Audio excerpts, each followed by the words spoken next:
Nu se spune foarte mult despre metoda asta de a nu mânca. În general, cam peste tot pe unde intră mâncarea în organism și iese din organism, toate organele afectate de mâncare pot fi tratate prin acest post. Logica fiind că, în momentul în care privezi corpul de alimente, el intră în starea aceasta de autofagie și își consumă celulele moarte sau defecte. Te simți bine atunci când ești foarte bine din interiorul tău, în primul rând. Câte zile de post oricine poate să țină? 7 zile. Oricât de bolnav ar fi, oricât de în vârstă ar fi, să zic așa, fără să-i se facă rău și fără să aibă nevoie de consult medical. De ce ar face cineva post cu apă? Îl face pe om să gândească mai lucid. După o zi de post se slăbește cam 1 kg. În 10 zile bărbații se slăbesc cam 9-10 kg, femeile cam 6-7. Chiar dacă este șocant faptul că cineva a ținut 40 de zile de post, nu este suficient pentru a promova ideea asta. Și am făcut 410 km în 9 zile pe jos, fără să mănânc nimic. Am apărut și la TVR, s-a popularizat toată ideea asta cu postul terapeutic și oamenii au început să țină post. Sunt niște studii acum care spun că omul ar putea rezista cu doar un sfert din cât mănâncă. Zicea un fost profesor de meu care stabilit în Statele Unite, eu am crezut că postul de 40 de zile e o metaforă. Postul nu este despre mâncare. Postul este despre gânduri. Să obișnuiești organismul să consume din stratul propriu de grăsimi și să nu mai caute alimentele pe care le căuta înainte. După ziua 10 cam, dacă ajungeți acolo, omul uită să mai mănânce. E ceva extraordinar. Cel mai lung post terapeutic, nu putem să-i zicem spiritual, că a fost făcut într-un cadru medical și urmărit, a fost a unui domn care a ținut surpriză, că băieți, 382 de zile de post. Și foamea și foametea, care este o foame indusă, este dublată de frică. Vreau să ne asumăm postul ca ceva firesc. Să nu ne mai speriem. Creștinul nu se sperie în fața morții. Dacă i-am fi zis post negru, poate am fi limitat creștinii în concept și ar fi venit doar creștini. Eu, până la urmă, mă adresez tuturor oamenilor care sunt pe fața pământului. Bună seara, sunt Cezar Elisei, sunt de la Iași, am 38 de ani. Am făcut seminarul teologic, dar pot să spun că anul ăsta l-am descoperit pe Dumnezeu în adevărata, sau poate de câțiva ani, dar anul ăsta mai propriu, mai adânc și mai practic, mai ascetic, să zic așa. Călătoria mea a fost una inițiatică, interesantă, zic eu. Mi-am dorit foarte mult să aflu lucruri și să dobândesc lucruri despre informații și să cunosc lucruri despre postul negru. Încă de vreo 3-4 ani de când am scris cartea asta, Calea mea, dietă creștină și alimentație naturală. Și am aflat că postul negru este bun la momentul ăla. Nu știam ce înseamnă că e bun, nu știam cum se practică, nu știam ce înseamnă, nu știam cât se ține. Și ca toți oamenii, că este o chestie înrădăcinată în mentalul nostru, cum că dacă nu mănânci 3 săptămâni, mori de foame și dacă nu bei 3 zile apă, mori de sete. Nu știu cine ne-a spus lucrul ăsta, dar așa să știe. Și m-a intrigat lucrul ăsta, evident. Am ținut post o zi, 2 la început, după care anul trecut, cred că prin primăvară-vară, am reușit să țin 5 zile de post negru. Anterior citisem cam toți ce era de citit în literatura română și engleză. Nu se spune foarte mult despre metoda asta de a nu mânca. Toată lumea spune că e bun, tratează, te simți bine, te simți ușor, dar nu spune cum. Și nici eu nu știam cum, dar am pornit așa cu sufletul înainte și cu credință în Dumnezeu și am zis că lasă, că o să vedem noi cum. La cea de-a 5-a zi mi-a fost frică. Și frica, în general, ne acompaniază întotdeauna când pornim pe un drum nou. Și am abandonat postul în ziua 5-a. Dar, totuși ce am înțeles la momentul respectiv este că nu am murit. Și am zis, ok, dacă n-am pățit nimic și nu mi-a fost foarte rău, n-am căzut din picioare, e bine, în regulă. Anul trecut, în noiembrie, am fost la Târgu Mureș la o lansare de carte, tot la cartea asta. Și nu mă simțeam în regulă așa, nu eram bine cu mine. Și am zis, hai să mai încerc o dată postul ăla în care m-am simțit bine. Și mi-a dat Dumnezeu și am reușit 13 zile. N-am mâncat nimic 13 zile și am băut doar apă. Și în ultima zi, cea de-a 13-a, mi s-a făcut frică, pentru că mi-am zis, băi, n-am mai mâncat de 2 săptămâni. Cum sună asta? N-ai mâncat de 2 săptămăni, fiind obișnuit să mănânci 3 mese pe zi. Șocant. Și m-am dus repede și am mâncat o supă de roșii, ceva, să-mi umplu stomacul acolo, să nu cad jos, să nu pățesc ceva. Dar nu pățeam nimic, culmea, că mă simțeam foarte bine. Și cu ideile astea în minte mi-am zis așa, băi, totuși ce se întâmplă în postul ăsta? Cum e treaba cu postul? Din moment ce te simți bine, dar lumea zice că ai murit. Și culmea este că nimeni nu spune clar ce se întâmplă și când mori. Dar e așa o vorbă în aer, în eter. Și mi-am propus la momentul respectiv să țin mai mult de cele 13 zile. Dar nu știam când. Evident că totul trebuie să fie cu o binecuvântare, cu un duhovnic, să ai o ascultare. Și am vorbit cu duhovnicul meu de la momentul respectiv și am zis, băi, mă gândesc foarte clar să țin mai mult post, dar să vedem când. Mi-aș dori foarte mult în postul Paștelui. Cumva zici și făcut. A venit postul Paștelui, am început să țin post. Între timp am depus viză pentru Rusia, că mă interesa să fac această carte, să o produc, lucrez la o editură. Și culmea a fost că am primit și viza. Așa a rânduit Dumnezeu ca toate să se întâmple după cum mi-am dorit. Adică am început postul, ultima dată am mâncat pe 1 martie anul ăsta, seara, și de pe 2 martie dimineața n-am mai mâncat până pe 10 aprilie. Da.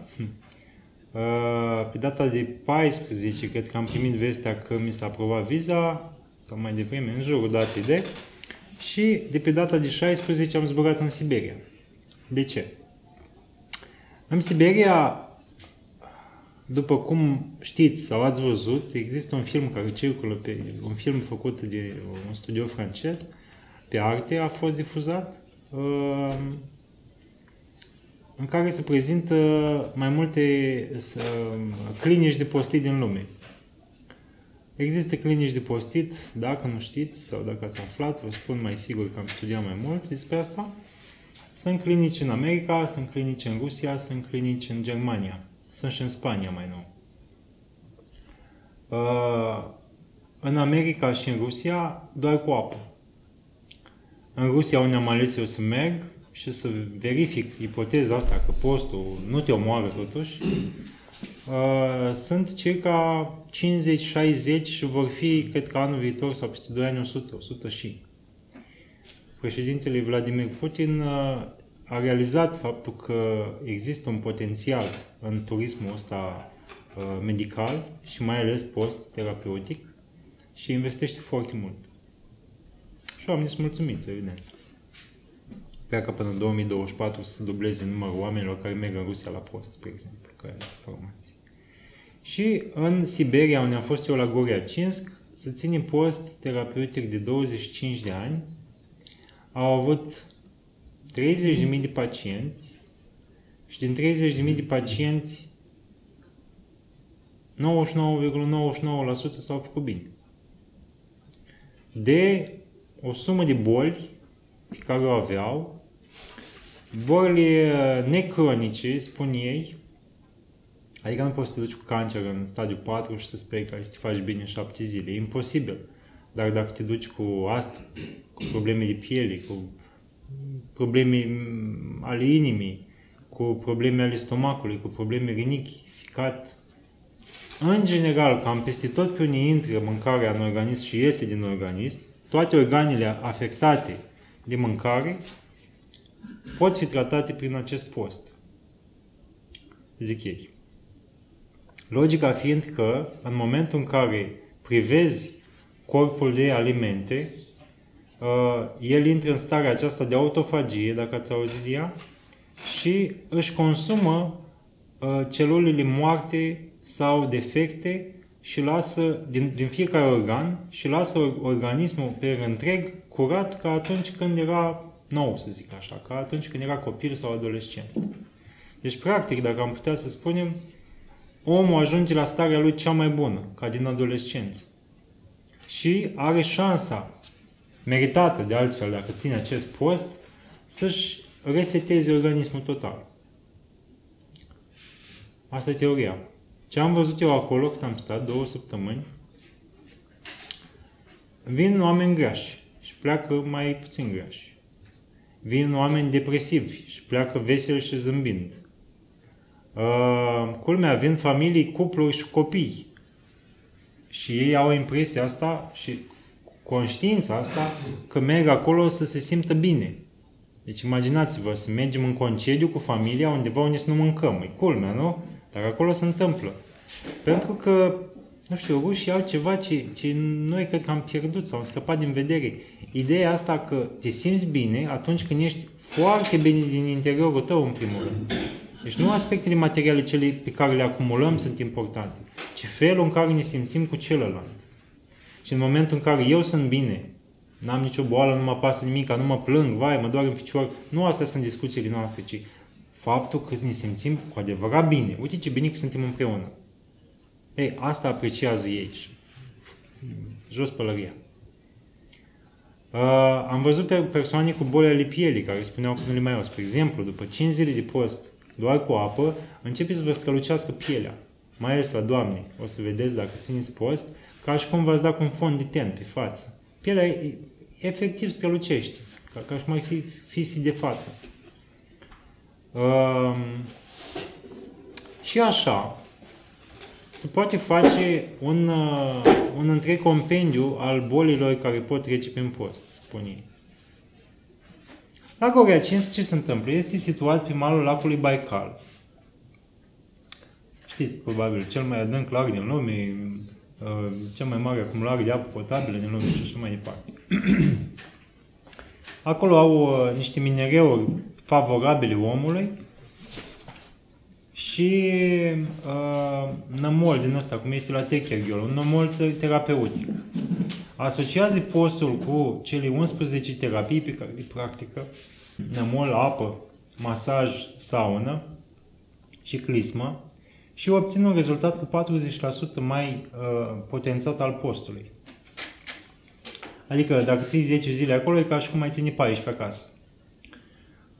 Ideea la centru de genul ăsta este că trebuie să stai separat de familie, trebuie să mergi undeva, să te izolezi, pentru că abia în momentul în care te rupi de frigiderul tău, te rupi de bucătăria ta, te rupi de locul tău unde ți-e cald și bine, abia atunci poți să intri într-o nouă fază, într-o nouă mentalitate, dacă pot să spun așa, în care să te raportezi la alimente ca ceva exterior ție, ca ceva care nu-i musai să le accesezi. Poți să le lași deoparte.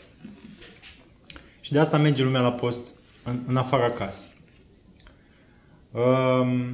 În discuțiile cu cei de acolo am aflat, spre exemplu, că am curios, normal, trebuia să vin cu o veste acasă. Câte zile de post poți să ții? Oricine poate să țină. 7 zile.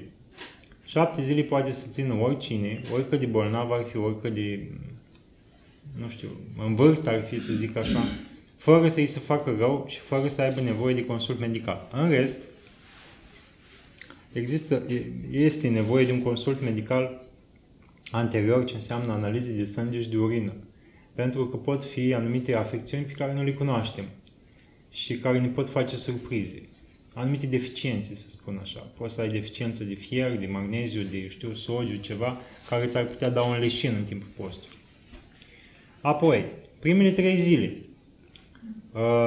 sunt cele mai dificile în momentul în care vă hotărâți să faceți post cu apă. Hai să o luăm așa. De ce ar face cineva post cu apă? Îmbunătățește partea fizică. Cum v-am zis, aspectul omului. Îi tratează multe boli, mare parte, zic 90% din bolile cunoscute omului le poate trata postul. Bineînțeles, de la 3 la 45 de zile de post. Spre exemplu, cancerul se spune că îl tratează în 45 de zile. Apoi, există aspectele acestea mentale pe care le îmbunătățește postul. Discutam cu un părinte și zicea, uite, eu scriu o predică în 6 ore, când țin post, pot să o scriu în 3 sau în 2 ore. Îl face pe om să gândească mai lucid. Eu de asta și țin post în timpul conferințelor sau în momentul în care mă pregătesc de conferințe, pentru că pur și simplu ideile vin mai ușor. Nu mai lenea aia, oboseala aia pe care o ai după ce mănânci. Ești așa, vreau să dorm, vreau să mă odihnesc, nu mai am chef de nimic. Nu mai, în timpul postului tot timpul ești energic, tot timpul ești foarte bine, dar tot timpul, indiferent la ce oră, nu există oboseală. Deci azi noaptea am dormit 2 ore, noaptea cealaltă am dormit 3 ore și azi am condus toată ziua 600 și ceva de kilometri. Și e bine, adică n-am nimic. Nu mă resimt. Și s-a 12 zi de post. Și așa am făcut și în celălalt post. Adică niciodată nu m-am oprit când întreabă lumea la post, mergi la serviciu. Da, poți să mergi liniștit la serviciu, dar trebuie să ai conștiința faptului că faci postul ăla pentru Dumnezeu. Îl faci pentru tine, dar și pentru Dumnezeu. Și Dumnezeu îți plătește așa ca un bumerang, îți întoarce. Îți dă, ia energie, frate, du-te, fă.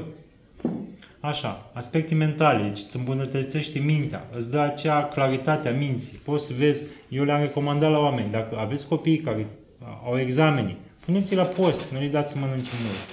Dându-i să mănânce mult, îi faceți leneși. Dacă îi țineți în post, îi faceți mai ageri.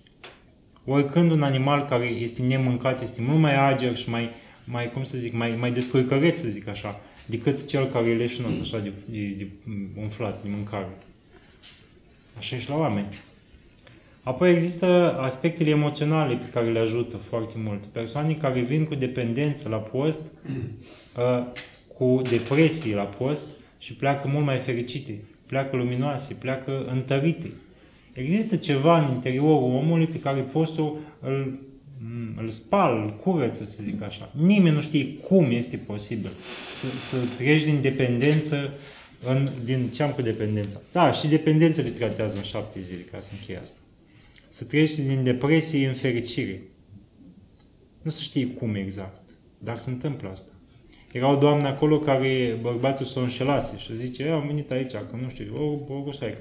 Am venit aici, că nu știu ce să fac, mă gândesc, nu știu ce, asta era în prima zi.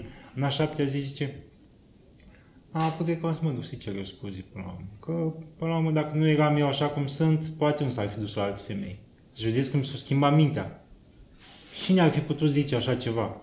Când, da, ăla e vinovat, că a fugit cu alte femei. Ei, ea s-a schimbat. Vrea să-i dea o șansă. Uite, și-a refăcut viața. Și aspecte, nu singurele cele emoționale, sunt cele foarte interesante. Cele de relații directe cu omul. Ajungi să te uiți la om ca la dânsul. Niciodată nu mai treci peste el, cu ochii. Tot timpul te uiți la el ca la el. Nu-i doar o persoană. Îi ăla, Andrei, eu știu, George, cum îl cheamă pe el, ăla-i. E o chestie de subtilitate, dar care în momentul postului contează foarte mult și apoi efectele astea se păstrează în timp. Întotdeauna o să vă uitați la ceilalți mult mai atent. Și de asta postitorii, dacă știți discuțiile astea din pateric și asta, sunt foarte lucizi. Tot timpul când se vorbește în Sfânt Părinte, e foarte lucid, foarte prezent acolo. Se uită la ăla și îi spune ce-au văzut, el zice că are înainte vedere, nu știu, poate unii au, poate unii n-au, dar întotdeauna ei, datorită faptului că postesc, sunt foarte acolo, foarte prezenți în realitatea respectivă. Nu-l confundă pe unul cu altul, fiecare are identitatea lui. Asta e tot un efect al postului. Și este efectul cel mai important, al 4-lea, cel din natură spirituală, în care omul se întâlnește într-un mod foarte subtil și frumos cu Dumnezeu. Eu am trecut printr-o cumpănă în postul ăsta în ziua 15 sau a 16, eram în Republica Moldova și nu știam dacă voi continua, pentru că mi se închideau, venise coronavirusul ăsta, nu știam dacă o să pot ajunge și eram așa, tensionat, să spun. Și am căzut într-o rugăciune în genunchi, ceva ce n-am mai simțit până atunci și nici de atunci. Și am stat așa cu mâinile sus și mi s-a ridicat părul pe mâini așa și am stat un sfert de oră așa cu mâinile sus și m-am rugat la Dumnezeu și simțeam o prezență foarte puternică în spatele meu. Ceva, nu știu ce era, putea să fie și un om, putea să fie orice altceva. Și parcă mă înfricoșa așa cumva, că să plec, să nu mai stau, să nu știu ce, să-mi iau catrafos să le plec acasă. Cam asta era ideea, probabil. Și am zis că nu, dar ce se poate întâmpla? Ce să mă dai jos, o să mă convingi? Nu, dacă eu vreau așa, așa vreau eu. Și am stat așa un sfert de oră, până când părul așa au făcut pe mână. Și gata. S-au dispărut tot. Nu că aia ar fi fost întâlnirea mea cu Dumnezeu, dar aia a început să fie inițierea mea, probabil profundă. După aia m-am gândit eu așa. Zic, bă, cred că atunci a fost acel declic pe care l-am avut Și în momentul în care am acceptat soarta asta, că... Bine, mai lucrez la alte carte și am găsit ideea așa. Un om se apucă de post în momentul în care realizează că din cauza postului ar putea să moară. Poți să mori. Toată lumea zice că mori de foame, nu? Poți să mori. Dar nu vei muri, dar poți să mori. Ca și cum mai începe să mergi pe o cărare foarte îngustă, așa, în care știi că poți să cazi de dreapta sau de stânga. Dar tu mergi pe cărarea aia pentru că vrei și pentru că ești convins că vei reuși să mergi pe ea. Așa e și cu omul care reușește să treacă bariera asta a morții în favoarea postului. În momentul în care omul trece, face pasul spre curaj. Acest curaj al postului. Da, și ne întoarcem un pic. Deci am ajuns în Rusia, am aflat lucrurile astea. Se făcuse 28 sau 29 martie, deja coronavirusul bătea la ușă. Aveam bilete pentru 30, dar n-am mai. Am pierdut bilete de 30, că era prea târziu. Ca să plec din Moscova am schimbat 4 bilete, am cumpărat 4 bilete de avion și până la urmă am ajuns în Anglia. Trebuia să merg la Chișinău, n-am ajuns, trebuia să merg apoi la București, apoi în Istanbul și până la urmă am ajuns în Anglia ca să pot să mă întorc acasă. Dar vreau să vă zic așa, în momentul în care am plecat de pe aeroportul în momentul în care am plecat de la clinică, în spatele meu s-a închis drumul. Chiar atunci. Deci chiar atunci. Am trecut cu microbuzul, în spatele meu a pus poliția barieră. În momentul în care am zburat din Ulan-Ude de acolo, din capitala regiunii unde am fost, s-a închis, gata, a fost ultimul zbor. Când am plecat din Moscova, ultimul zbor, culmea. Când am ajuns în Londra spre țara noastră, a fost ultimul zbor. Deci dacă nu reușeam să plec atunci, nu știu, Rusia nu primeau turiști, să zic, aș fi rămas boschetar acolo. Cred că n-aș mai fi fost deloc să vă povestesc nimic. Și o da ajutat Dumnezeu și am ajuns acasă. Am mai făcut încă 10 zile de post acasă. În ziua 40 m-am dus și mi-am făcut teste, mi-am făcut analizele. Analizele au ieșit foarte bune, mai bune ca niciodată. Urina mea avea, dacă știți, pH 7,5. Corpul meu în 40 de zile a eliminat orice toxină. Ca să vă zic un efect foarte bun al postului îndelungat. Elimină orice toxină. Eu pornisem în această aventură și nu știam la momentul ăla, cu mari probleme de inimă, aveam niște palpitații la inimă, care le-am simțit eu că mi-au trecut în ziua 24, oboseam foarte mult și în ziua 23 am obosit foarte mult și în ziua 24 m-am trezit dimineața și n-am mai avut nimic. Și nici în ziua de azi nu mai am nimic. Nimic. După aia la piciorul drept, pentru că am condus așa de mult cât am fost la televiziune, aveam o gâlmă aici care obstrucționa circulația, mă durea piciorul. O tromboflebită, cred că se numește. Și pentru că am ținut postul ăsta, arteriile și venile s-au subțiat și a dispărut acel vas de acolo și nu mă mai supăr nimic. Și asta a trecut undeva la ziua 13. Și cea mai mare problemă pe care am conștientizat-o când am ajuns acolo, aici în coada colonului, aveam niște materii foarte tari și dureroase. Când apăsa aici doctorița pe ăsta, că făceam examen în fiecare dimineață, au. Și zicea, au, mă doare. Zice, ce e acolo? Nu știu. Și mi-a zis, ai ceva în colon. Nu să știu eu, după atâtea, și mâncam, ca oricine, mâncam carne, băgam acolo, tot ce era de băgat pe masă, băgam și eu. Așa ești obișnuit, na.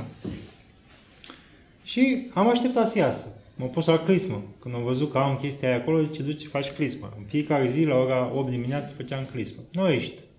Nu ești nici în ziua 30, nu ești nici în ziua 35. Dar, în ziua 36, 37, 38, 39 și 40, 5 zile la rând, și după ce a ieșit toată minunea aia de acolo, m-am simțit efectiv eliberat și foarte bine. Și în momentul ăla parcă eram nou, alt om. Și după ce mi-au făcut analize de sânge, ar fi trebuit să mănânc, dar vă spun sincer, nu îmi venea să mănânc. Și așa de bine mă simțeam, așa de fericit eram. Mie îmi plăcea să beau beri seara. Și aveam aici tot timpul roșu, așa în obraz. Și a dispărut și aia. A dispărut toate. Și toate care erau neprietenoase așa cu omul. Am o colegă care și-a tratat parodontoza. Îi se mișcau dinții de jos. A ținut și ea 40 de zile de post, doar că a mâncat un măr. Dacă îi se iartă că a mâncat mărul ăla în 40 de zile, n-a ținut 40 de zile. Și și-a tratat parodontoza. Avea cum să zic eu, un fel de scolioză probabil sau nu știu cum se numește. Să pleacă coloana așa în față din cauza că lucrez prea mult la calculator. După zilele alea de post s-a îndreptat postura de la sine. În Rusia, acolo, am găsit o fetiță de 12 ani. Au pus-o părinții, la noi nu se poate așa ceva, dar eu aș face dacă ar fi după capul meu. Au pus-o părinții să postească 17 zile și scolioza s-a retras. S-a îndreptat coloana. Nu știu ce să zici de părinții ei. Au făcut un bine sau nu copilului? Poți să zici că, vai, au înfometat-o și, vai, ce i-a făcut, dar i-a făcut un bine, că i-a îndreptat coloana. După o zi de post se slăbește cam 1 kg. În 10 zile bărbații slăbesc cam 9-10 kg, femeile cam 6-7. În primele 10 zile. În următoarele 10 zile, dacă ar fi, se slăbesc cam 5-600 de grame pe 10 zile. În următoarele 10 zile cam 2-300 de grame și în următoarele 10 zile mai puțin de 100 de grame pe zi. Deci nu e ceva progresiv, zici 40 de zile, 40 de kg. Eu, spre exemplu, am slăbit 22 de kg. Și femeile probabil că undeva la 16-17 kg, 40 de zile. Un părinte acum care e de la Dorău și care a făcut post după mine, mă rog, încurajat cumva de experiența asta a mea, o slăbit 18 kg după 40 de zile de post. Mai este un domn care m-a sunat ieri de la Brașov, un jandarm, care e ofițer, poartă pistol și asta au ținut 40 de zile și a mers la servici. O slăbit de la 160 la 120 kg. Acum în 40 de zile de post, cu mâncare de post, și zice că s-a încurajat să mai țină încă o dată 40 de zile ca să fie din nou normal cum era odată. Ce să zic? Nu toți oamenii sunt pretabili pentru postul ăsta terapeutic. Și vedeți de ce i-am zis terapeutic? Pentru că ajută, da? La fizic, emoțional, mental și spiritual. Căci de altfel i-am zice post negru. Dar m-am gândit că dacă i-am fi zis post negru, poate am fi limitat creștinii în concept și ar fi venit doar creștini. Eu, până la urmă, mă adresez tuturor oamenilor care sunt pe fața pământului. Da. Și după ce m-am întors, am definitivat postul, am mâncat.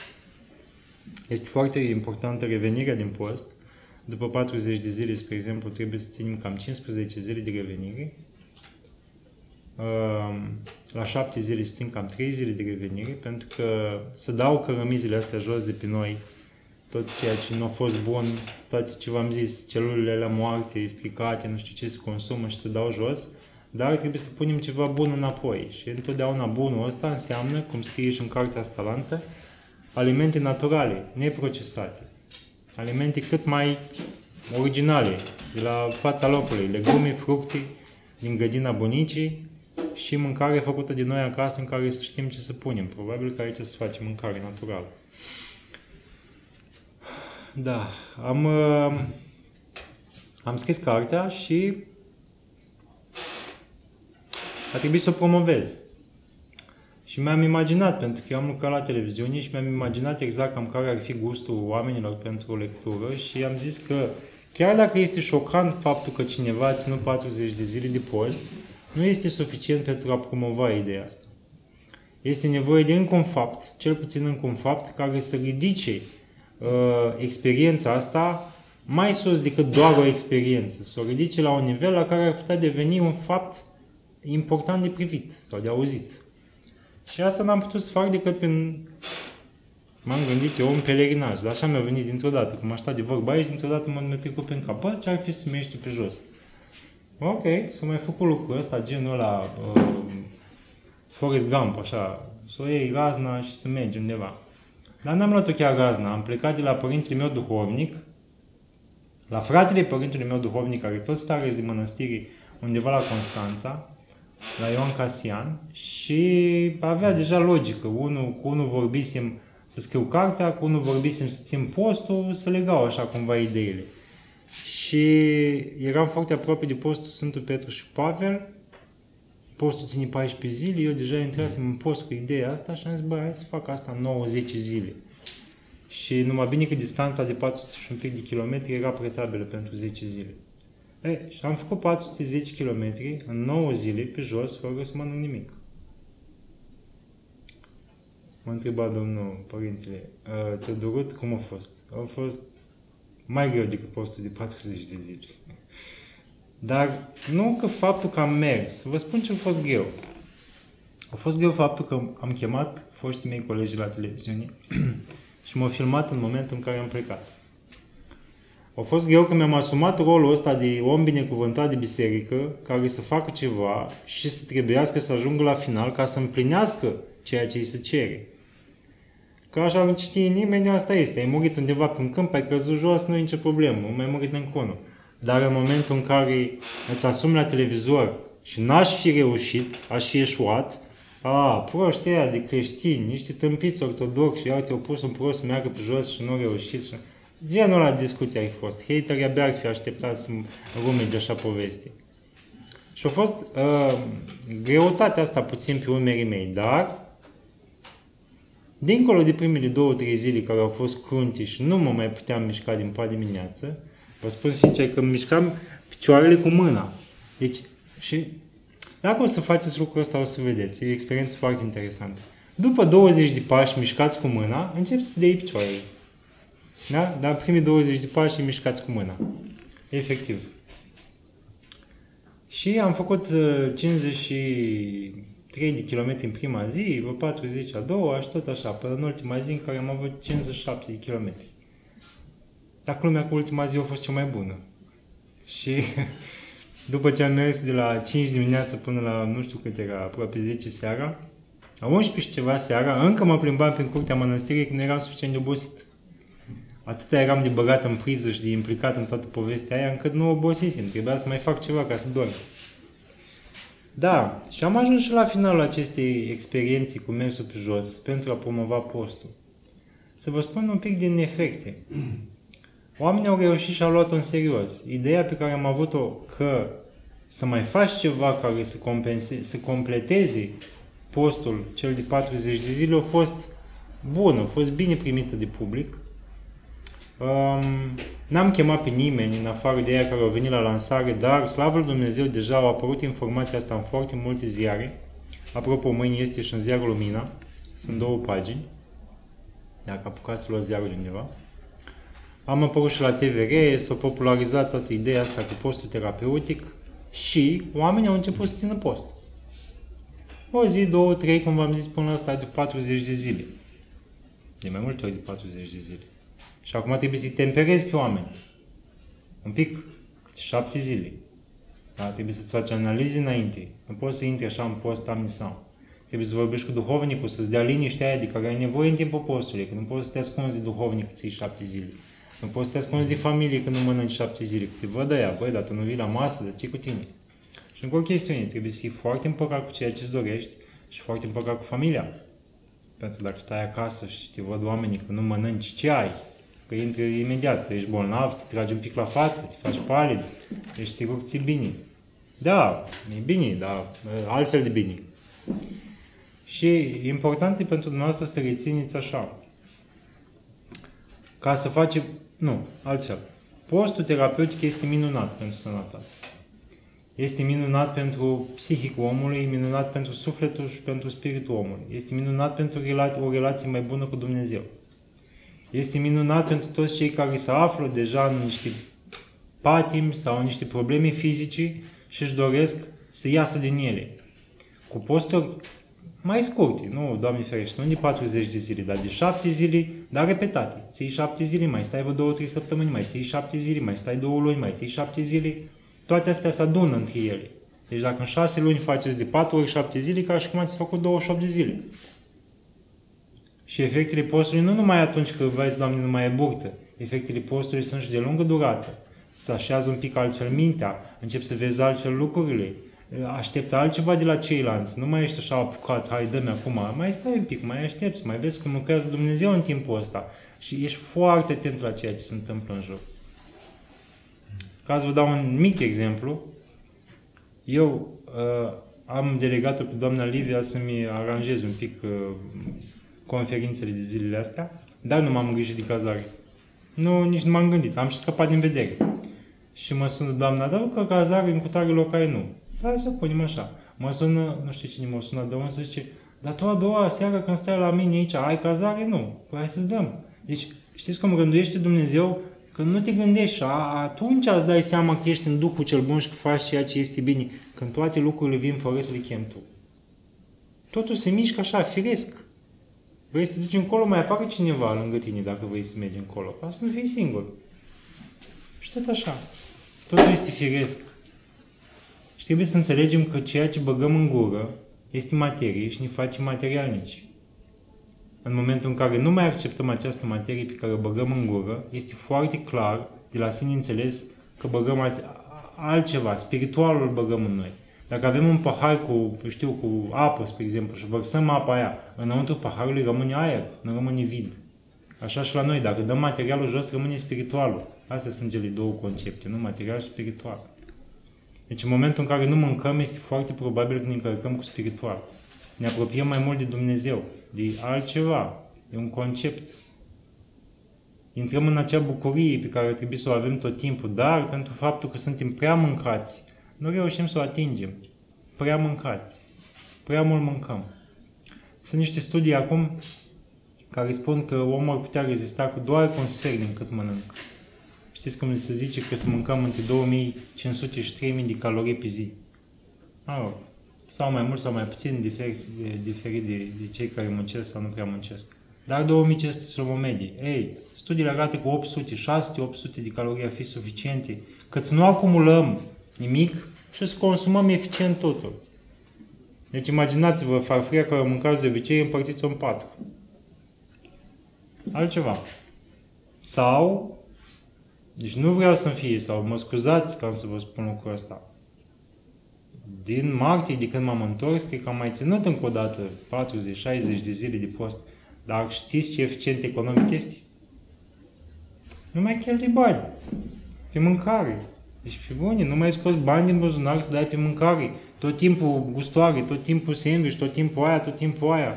Dar dacă nu mai mănânci 10 zile, nu mai cheltui nimic și după ce termini cele 10 zile, nu mănânci cât să acoperi alea 10 zile. Mănânci fix la fel. Culmea. Și atunci te întreb, unde se duce mâncarea aia timp de 10 zile? Pentru ce am cheltuit eu 500 de lei sau nu știu cât ai dat pe mâncare în 10 zile? Păi nu mai degrabă ții abții să mănânci mai puțin sau să prinzi deloc o perioadă. Ce le-am recomandat eu oamenilor, după experiența și a celor povestite de cei din Siberia, este că să țină post de 2 ori pe an câte 7 zile.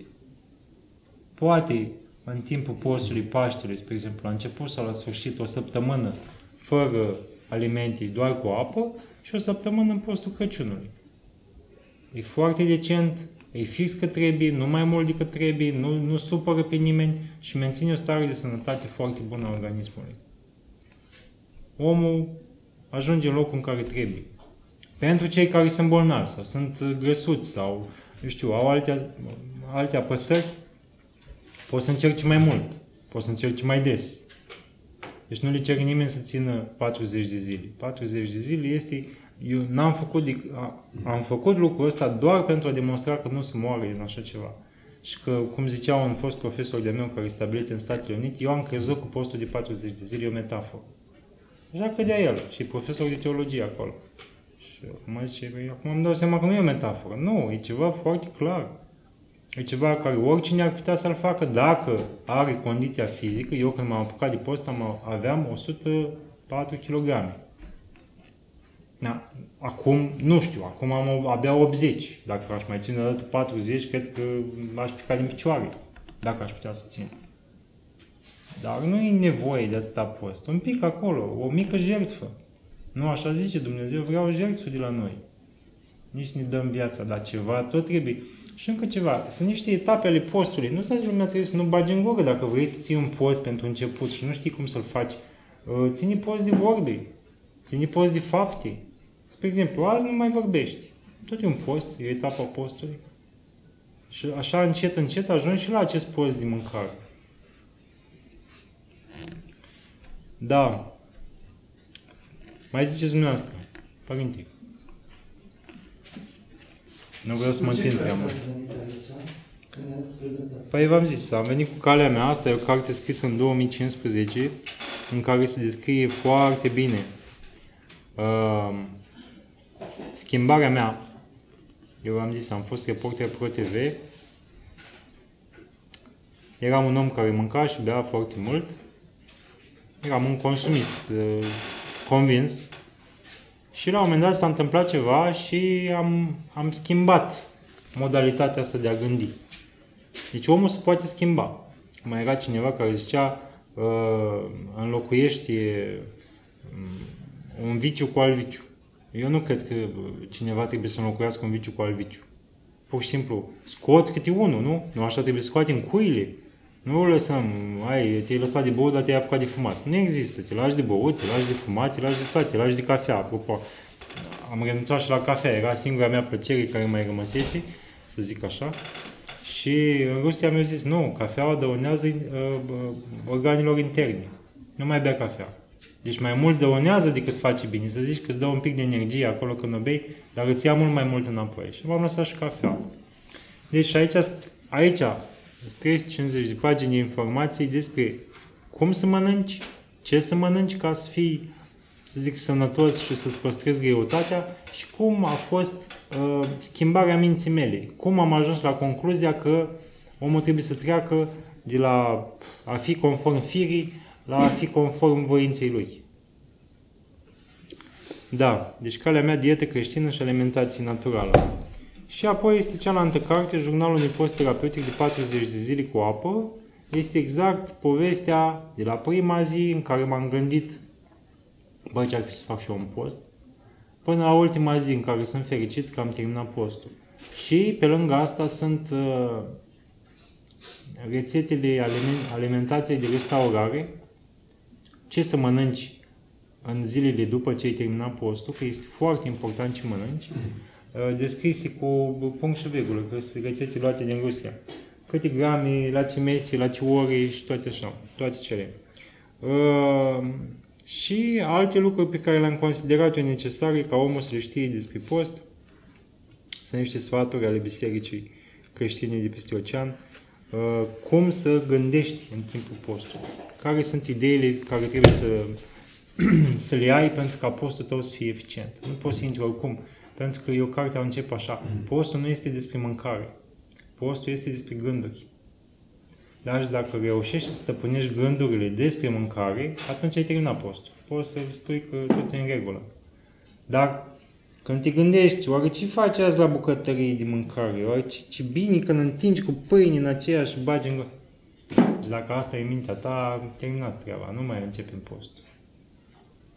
În momentul în care scoți gândurile astea și le lași deoparte și te ocupi cu totul altceva și devii cumva mai serios în viața ta, îmi zicea un părinte, știi mai ce se întâmplă? Nu găsiți oameni maturi. El se referea la călugări, dar nu putem să spunem cine și de unde spunem despre călugări, respectiv că n-ar fi maturi. Nu găsiți oameni maturi, oameni care să-și asume ceea ce fac. Să facă lucruri ca așa trebuie. Nu că așa au fost fi, că așa am găsit, că așa mi-a venit. Frate, ori ești om duhovnicesc, ori ești om al firii. Că până la urmă, care e diferența între Vechiul și Noul Testament? Ori erau ai firii, ochi pentru ochi, nu? Omul duhovnicesc e ăla care trece pentru experiență, îl cunoaște pe Hristos și îl urmează. Cum poate el acolo? Dar îl urmează. Încearcă să fie al lui Hristos. Să fie mai ponderat, să fie mai bun, să se uite mai atent la celălalt. Și să facă efortul ăsta de voință de a se depăși pe sine. De a fi mai bun. Zi de zi. Până unde? Până când nu mai poți. De bun. Mi-a părut rău că postul terapeutic nu era cunoscut. Că postul negru nu era cunoscut. Și că am avut încă un șoc. O apăsare așa. Când am început să merg din oraș în oraș, în pelerinajul ăsta pedestru și în general am stat cazat la case de preoți. Și nu știau nimic. Nimic nu știau despre post. Că ce-a citit el așa. Nu se face un curs la facultate, nu se face un curs la seminar, să-i spună, uite mâncărurile care sunt bune, care nu sunt bune, uite astea aduc colesterol, astea fac nu știu ce, postul e bun pentru că cu tare face și drege. Mulțumesc lui Dumnezeu că am ajuns acum și am vorbit cu directorul seminarului de la Neamț și mă voi duce în toamna asta să le vorbesc copiilor despre post. Măcar niște lucruri de bază să le aibă. Când or fi ei bătrâni și aduc aminte că a fost unul care le-a zis ceva, că e bine să ții post. Că altfel lumea nu mai ne sperie. Vai, trebuie să mănânci de 3 ori pe zi și 2 gustări. Haide, domnule, unde atâta mâncare? Și toată mâncarea și tot marketingul ăsta este pentru că unii trebuie să-și vândă produsele. Nu pentru că altceva. Pentru că unii trebuie să-și vândă farmaciile, să-și vândă medicamentele, alții trebuie să-și vândă mâncare, alții băuturile, alții bere, alții vinul, alții tot așa. Omul nu are nevoie de mai nimic ca să trăiască. Și cu cât iei mai puțin din viața asta, cu atât Dumnezeu îți dă mai mult. Pentru că noi suntem oameni materialnici, materiali, și dacă ne împărtășim cu lucruri din viața asta materiale, suntem materiali. Știți? Noi nu trebuie să fim, pentru că suntem suflet și trup. Noi trebuie să ne spiritualizăm, să căutăm să fim mai mulți ai sufletului, ai lui Dumnezeu, nu? Să tindem spre duhovnicescul ăsta. Să ne ridicăm în sus, nu în jos. Nu sunt un exemplu. Deci nu mă luați drept un exemplu. Dar am făcut conștientizarea asta și doar vă prezint. Sunt oameni care postez foarte mult, să știți. Am primit multe mesaje de la oameni care postez de mult și eficient și, cel mai important, și-au schimbat mintea, și-au schimbat felul de a vedea lucrurile. În momentul în care vezi altfel lucrurile despre mâncare, doamna Livia știe, astăzi m-am întâlnit cu un părinte și am zis, dacă dumneavoastră vedeți un fel de mâncare, cum vă raportați la el? Ce spuneți? Vă gândiți dacă să-l mâncați sau nu? Și a zis nu. Mie mi-a zis, ești nebun, cum să nu-l mănânci? Și eu mă gândesc, pe exemplu, dacă am mâncat mai înainte, nu mai e rost să mai mănânc încă o dată. Dacă e prea multă carne, eu nu mănânc carne așa de multă. Spre exemplu, am niște gânduri vis-a-vis de o masă care e pe masă, o mâncare care e pe masă. Nu mă duc și un folic așa doar că e acolo, doar că e la îndemână. Mă gândesc un pic înainte. Îmi trebuie sau nu îmi trebuie? Cum s-ar zice, un fel de ecologie alimentară. Așa, ca să vorbesc într-un termen mai modern. Să fim un pic atenți la ce băgăm și de ce băgăm în gură. Și mai ales dacă nu mai băgăm în gură, vreau să zic, de fapt, avem foarte multe șanse să ajungem un pic mai apropiați de Dumnezeu. Dumnezeu e în cele nevăzute, după cum știm. Dumnezeu nu e nimic din ceea ce se vede. Da, a făcut totul, dar nu este El aici. Noi trebuie să tindem spre dincolo de toate cele. Această spiritualizare de care se vorbește. Pentru că, în general, nu se poate face post acasă. După cum v-am zis, oamenii sunt tentați să mănânce acasă. A venit ideea asta de a organiza unele tabere sau de a face o clinică. Am fost mai întâi solicitat de unele persoane cum că ar avea niște spații și să facem o clinică de postit precum cea din Rusia. Clinică propusă nu se poate face pentru că nu avem sprijinul Ministerului Sănătății, pentru că nu există proceduri, nu există cercetări în România de niciun fel pentru clinici de genul ăsta. În Rusia sunt, acolo au avut 10-20 de ani de experiență, au depus o documentație și au obținut niște aprobări.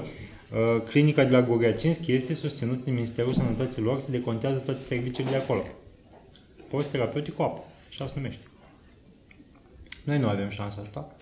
Dar, totuși, mi-a trecut prin minte, bineînțeles, în niște discuții, că se pot face tabere de post. Și în timpul taberelor de post de la mănăstire, unii, în general, ar trebui să postească și să roage, oamenii se pot organiza mai bine în aceste posturi și rugăciuni. Clar. N-are nimeni ce să spună, n-are de ce să vină, n-are de ce să ne întrebe. Că nu facem ceva bun și creștinește. Și atunci, ideea inițială era să facem, sau este în continuare să facem la Constanța. Între timp au mai apărut și alte locații. Probabil că vom mai face și în alte părți. Probabil că vom face și la Cluj.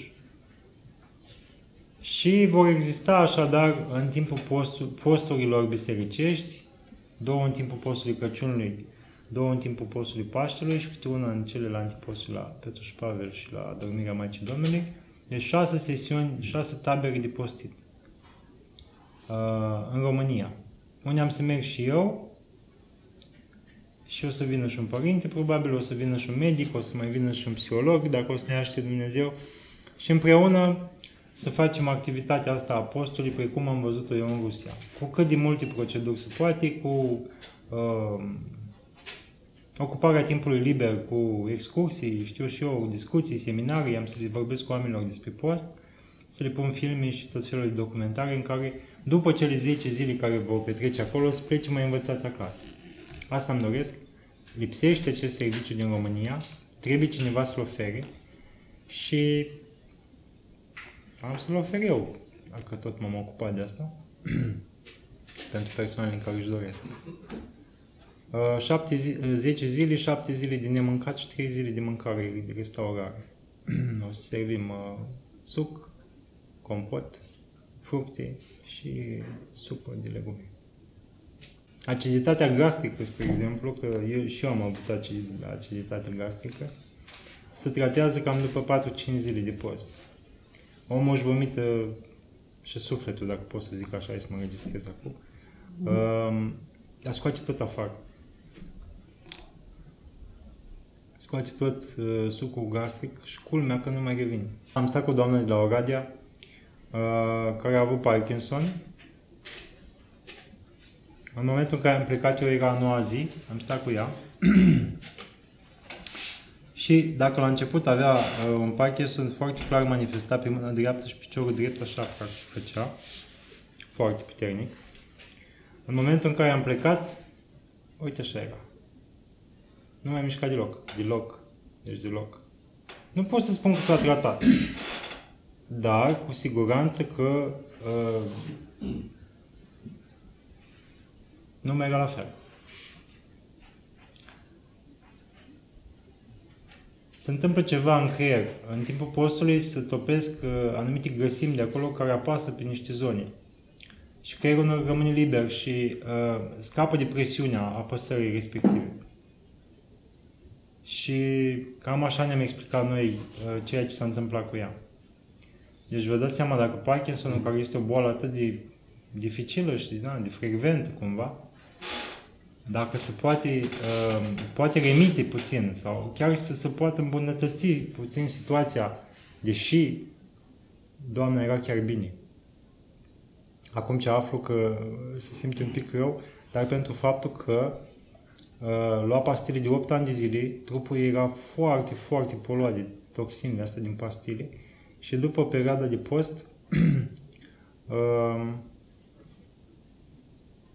s-a slăbit din cauza toxinelor acumulate. Ea nu a reușit să elimine în cele 10 zile de post tot ce a avut. De asta e important să faceți clismă în timpul postului. Da, mai există și varianta asta, nu faci clismă și bei moară de varză sau suc de struguri și se elimină aproape la fel de bine. E important pentru că se elimină anumite toxine în colon în timpul postului și trebuie ceva să le scoată afară. Dacă nu mai avem scaun, nu prea mai ies afară și atunci trebuie să consumi ceva sau să bagi apă și să iasă cu mizeria respectivă. Apă se consumă, v-am zis, cred că la început undeva la 3-4 litri pe zi și apoi după ziua 3-a-4-a undeva cam 2 litri pe zi. E suficient. Ajunge. În primele 3 zile oamenii se simt destul de rău de la... trec prin perioada asta de obișnuință. Se obișnuiește organismul să consume din stratul propriu de grăsimi și să nu mai caute alimentele pe care le căuta înainte. După care, după ziua a 5-a începe să fie mai bine, după ziua a 7-a apare energia și după ziua a 10-a cam, dacă ajungeți acolo, omul uită să mai mănânce, nu-și mai dorește să mai mănânce. Intră într-o stare așa de beatitudine în care nu mai vrea nimic. Vrea doar să muncească și să facă lucruri bune. O să simțiți asta, vreți să faceți bine. E foarte interesantă senzația. Și vreau să vă zic, dacă ar fi să fac un film despre post, nu știu cum l-aș face, pentru că nu există imagini sau fapte sau vorbe care să descrie starea pe care o aveți în timpul postului. Cât de bine vă simțiți. Nu pot să spui. Deci te simți atât de bine, atât de fericit, cu toate că n-ai avea teoretic niciun motiv să te simți așa de bine. Pentru că să ne imaginăm cât de bună este o friptură, nu? Cât de bine o tai, cât de suculentă. Aici nu poți să spui că e ceva suculent sau că e ceva bun. Dar senzația pe care o ai în interiorul tău, în mintea ta, în sufletul tău împăcat, inima aia pe care îl caută pe Dumnezeu și parcă în momentul ăla îl găsești. Ești acolo, ești foarte prezent. E ceva extraordinar. Și asta dincolo de aspectele fizice, pe care unii dintre noi poate ar vrea să le acceseze imediat, să slăbim sau să ne tratăm de boli sau ceva. Dar, în final, cred că cea mai importantă realizare este apropierea de Dumnezeu.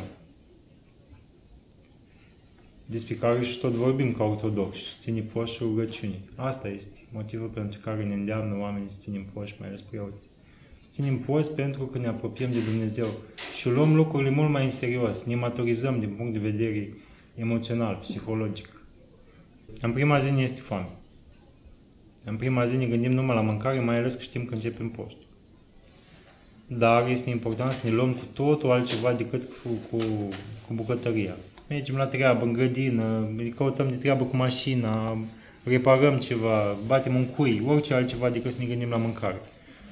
Și bem apă. Când ne foame, bem apă, când ne sende, bem apă, când ne somn, bem apă. Și dacă reușești să treacă prima zi fără să mâncăm, deja e un pas foarte mare. A doua zi va fi un pic mai ușor din punctul ăsta de vedere a foamei. Dar apar gânduri de renunțare. Hai băi frate, ai reușit o zi, dar cât mai e? Gata. A doua zi deja e suficient. Ei, dacă a doua zi trecem și de gândurile renunțării, după aia vine a treia zi cu niște senzații foarte rele, să zic, foarte proaste din punct de vedere fizic, alte ispite.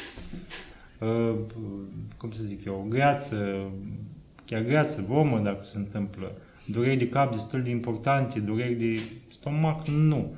Dar stare de leșină, așa, stare de incertitudine fizică, de parcă te duce jos sau știți că zice că n-ai mâncat de atâta zile, n-ai mâncat, asta este. Sunt unii care nu au mâncat de zile multe și nu mai păți nimic. Deci după ce trecem și de a treia această zi, care vine cu aspecte fizice, deja ajungem la a patra zi în care este mult mai simplu. Nimica nu mai este cum a fost. Deja lucrurile sunt așa, câte un pic din fiecare. Dar nu mai este foame. La standard, da, la toate lumea e la fel. Da? Toată lumea e la fel. Bine, cu mici excepții, dar în general la toată lumea este la fel. Și surpriza pe care am aflat-o și eu în Rusia, toată lumea e la fel, în definitiv. Femei, bărbați, toți suntem la fel. Toți în ziua 7 ne simțim așa, toți în ziua 14 ne simțim așa, toți bem aceleași apă, toți știți? Adică e și o chestie de înțelepciune aici. Cum poți să-i dai unuia sfat dacă n-ar fi la fel cu ceea ce ai simțit tu, nu? Că până la urmă ar fi foarte dificil și din punct de vedere al unui duhovnic să-i dea sfatul unuia dacă ăla este cu totul și cu totul diferit de ceea ce simte el.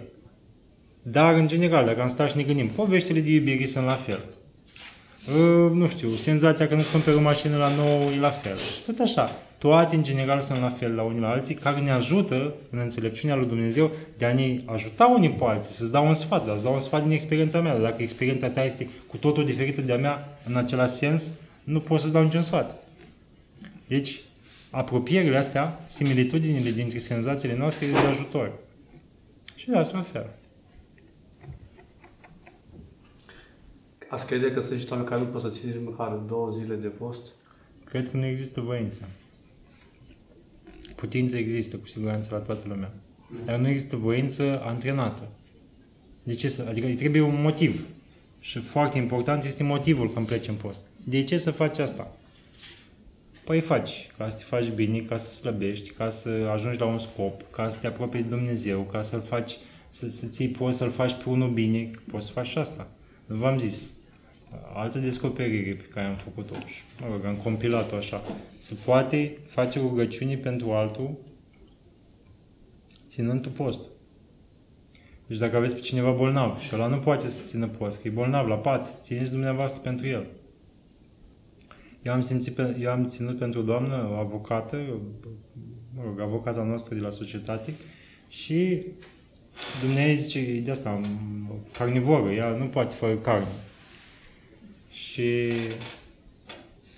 nu ar fi putut să țină post în sensul ăsta. Îi place să mănânce. Și am ținut post 3 zile. Și mă sună a doua zi și zice, ce Zar, dar ce ai făcut? Și așa de bine mă simt. Uite, am primit o grămadă de telefoane, o grămadă de comenzi, mă simt prea bine. A doua zi, la fel. Păi, ce se întâmplă? Și chiar mă simt. Dar eu cum eram, așa era. Nu mai puteam. Aș și mânca carne, aș și mâncat dulciuri, Deci, poftile ei au venit toate la mine și beneficiile postului meu s-au dus toate la dâns. Culmea. Și faci schimbul ăsta de energie.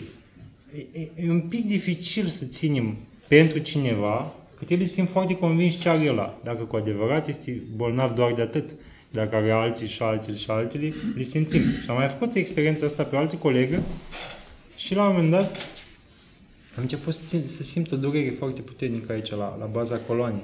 Și zic, bă, da, pe tine te doare ceva? Ai o problemă la coloană? Zice, da, mă doare gâtul aici foarte tare. Culmea că mă dorea pe mine. Deci eu îi luam ei durerea respectivă. Și se poate și asta.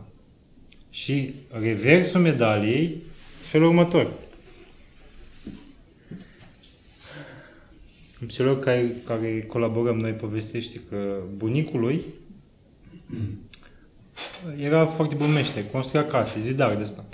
Și a venit un hoț și a furat bidinelele, ce face el, lucrurile care lucra. Și s-a supărat foarte tare și și-a zis, eu astăzi, împreună cu toate animalele și cu soția și copiii mei, vom posti ca ăla care mi-a furat mie lucrurile să moară sau să nu știu ce să pățească. Și a spus asta la tot satul și la preote. S-au auzit rep din sat, bă, la postește că, uite, eu furat și așa mai departe. Până seara, a venit hoțul și eu a dus înapoi acelea și a zis că mie mi-e frică să nu pățesc ceva. Între timp s-au auzit și la episcop și au auzit, poveste reală. Și a venit episcopul și a zis, mai fii atent, că nu mai fac chestia asta, uite asta și-o cerut scuze și nu că trebuie să-l fac de rușine, că să-l bată Dumnezeu, că mă futași ceva, că eu sunt serios și așa mai departe. Ce s-a întâmplat? Eu ars casa. Nu vreau să ierte. Și eu ars casa. S-a dus iar la episcop și a zis, uite ce am părut. Păi ai văzut de ce nu l-ai iertat când ți-am zis? Și nu l-ai iertat. La 7 ani eu ars încă o dată casa. Și caz real.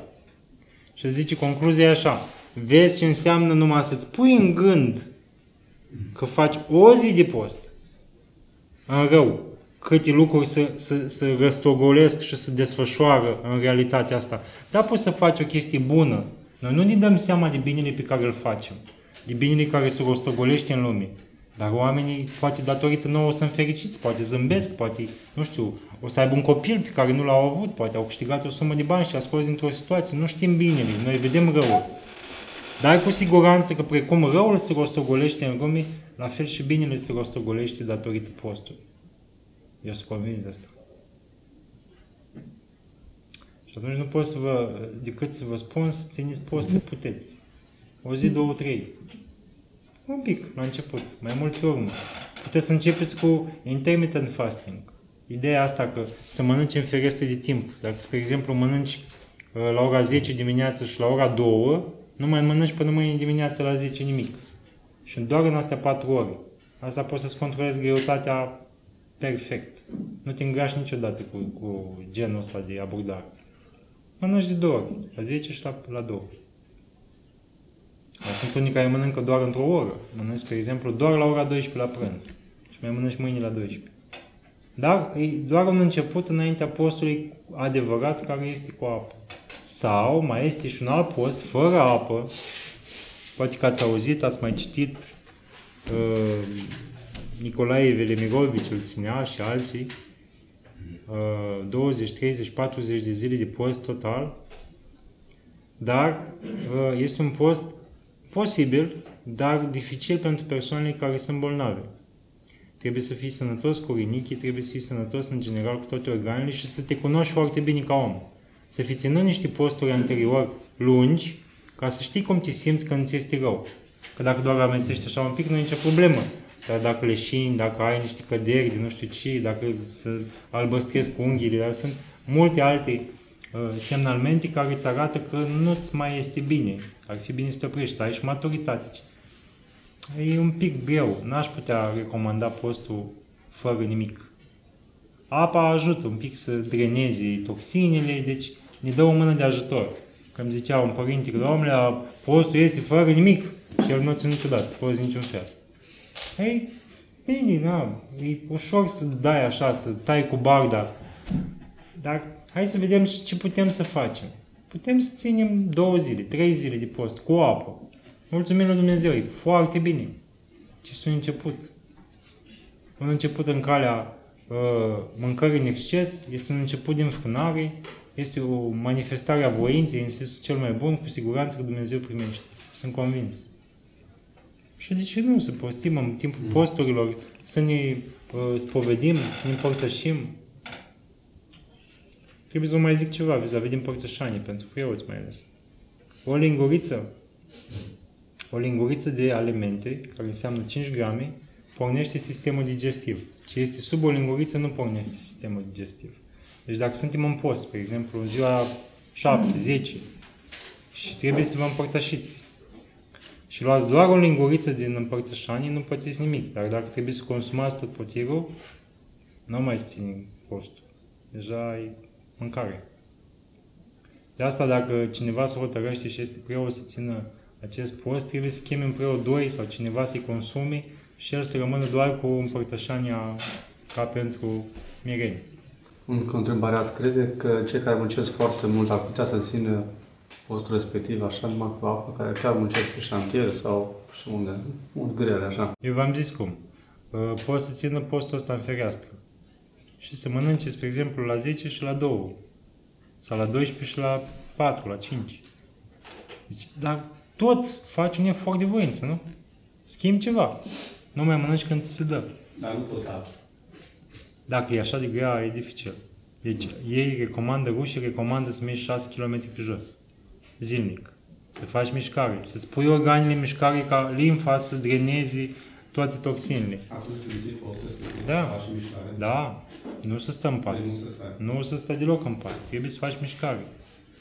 Dar, într-adevăr, într-o limită de bun simț. Nu știu dacă oamenii de pe șantier ar putea ține. Pentru că e muncă istovitoare, grea, dificilă. Dacă vrea să înceapă un post, cu siguranță că poate să țină aceste post în ferestre și să mănânce doar câte un pic. Copiii pot să țină post de la vârsta de 16 ani.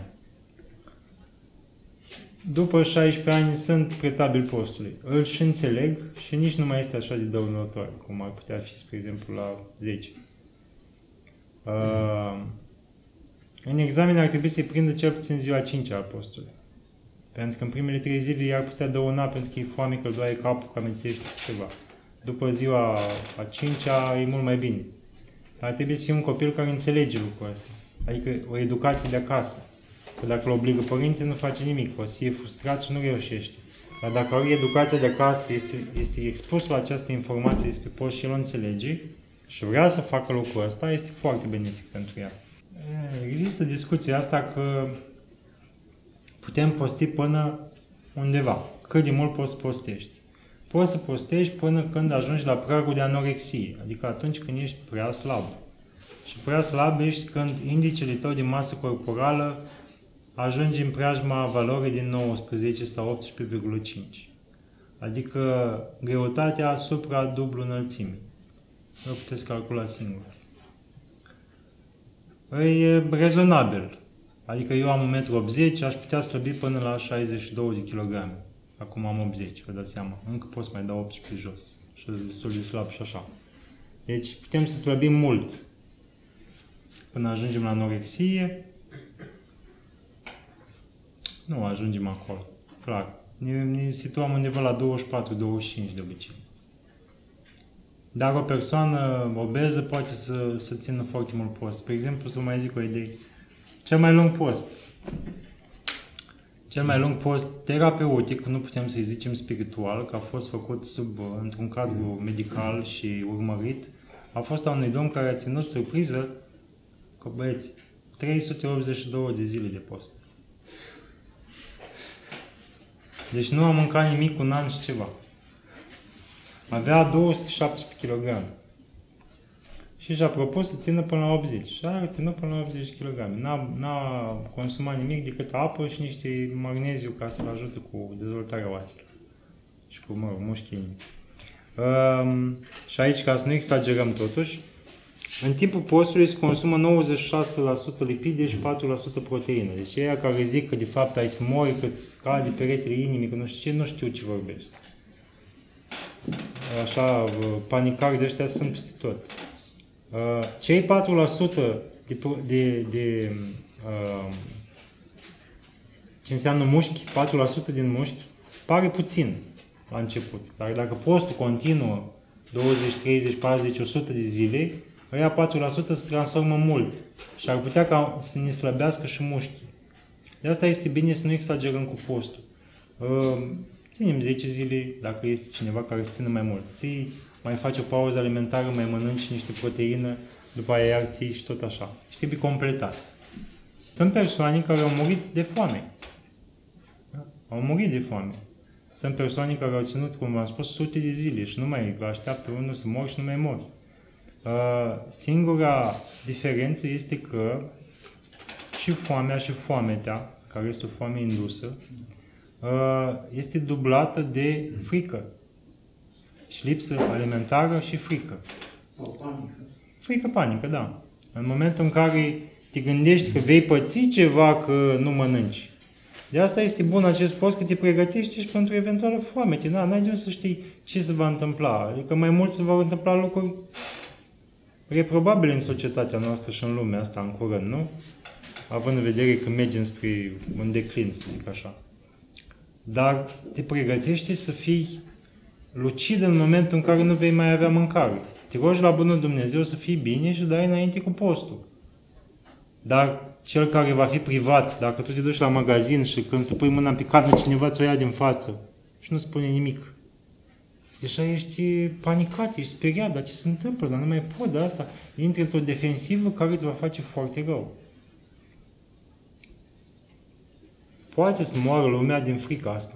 Și de asta moare, când se zice că moare de foame. Moare de frică. Sunt oameni care au naufragiat și au murit de foame. După 3 săptămâni. Da, de acolo vin cele 3 săptămâni. Dar nu pentru că nu și-o terminat țesutul adipos. Oamenii au slavă lui Dumnezeu.